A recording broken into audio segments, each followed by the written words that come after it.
నందమూరి బాలకృష్ణ హిందూపురం నియోజకవర్గంలోని పలు సంక్షేమ కార్యక్రమాల్లో పాల్గొన్నారు. ఆయన పర్యటనలో అభిమానులు, హిందూపురం టీడీపీ కార్యకర్తలు రచ్చ చేశారు. టీడీపీ కార్యకర్తలు, నందమూరి అభిమానులు ప్లకార్డులు చేత పట్టుకుని బాలయ్య కారుకు అడ్డుగా వచ్చి ఆందోళనకు దిగారు. భారీ సంఖ్యలో అభిమానులు, పార్టీ కార్యకర్తలు బాలయ్య బాబు మంత్రి పదవి తీసుకోవాలి, మా కోరిక మేరకు బాలయ్య మంత్రి అవ్వాలి అంటూ ప్లకార్డులు పట్టుకుని బాలకృష్ణ కాన్వాయ్ కు అడ్డుగా నిలబడి ఆందోళనకు దిగారు. బాలకృష్ణ వారి వద్దకు రావడంతో అభిమానులు, కార్యకర్తలు ఆయన్ను ఒక్కసారిగా చుట్టుముట్టి జై బాలయ్య, జై జై బాలయ్య, బాలయ్య బాబు మంత్రి పదవి తీసుకోవాలి అంటూ నినాదాలు చేశారు. ఈ సందర్భంగా బాలకృష్ణ వారిని నవ్వుతూ, మందలిస్తూ చూద్దాం చూద్దాం అంటూ మళ్లీ తన కారెక్కి అక్కడి నుంచి వెళ్లిపోయేందుకు ప్రయత్నించారు. కానీ అభిమానులు, పార్టీ కార్యకర్తలు కారుకు అడ్డంగా ప్లకార్డులు పట్టుకుని నిలబడ్డారు.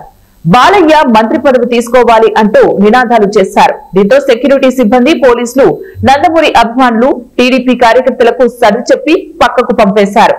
అయితే బాలకృష్ణ మాత్రం చిరునవ్వుతో వారిని పలకరిస్తూ చూద్దాం చూద్దాం అంటూ అక్కడి నుంచి వెళ్లిపోయారు. అభిమానులే కాక సామాన్య ప్రజలు కూడా మంచి మనసున్న బాలయ్యకు మంత్రి పదవి ఇవ్వాలి అంటూ పేర్కొంటున్నారు.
బాలయ్య బాబు గారికి మంత్రి పదవి, బాలయ్య బాబు గారికి మంత్రి పదవి.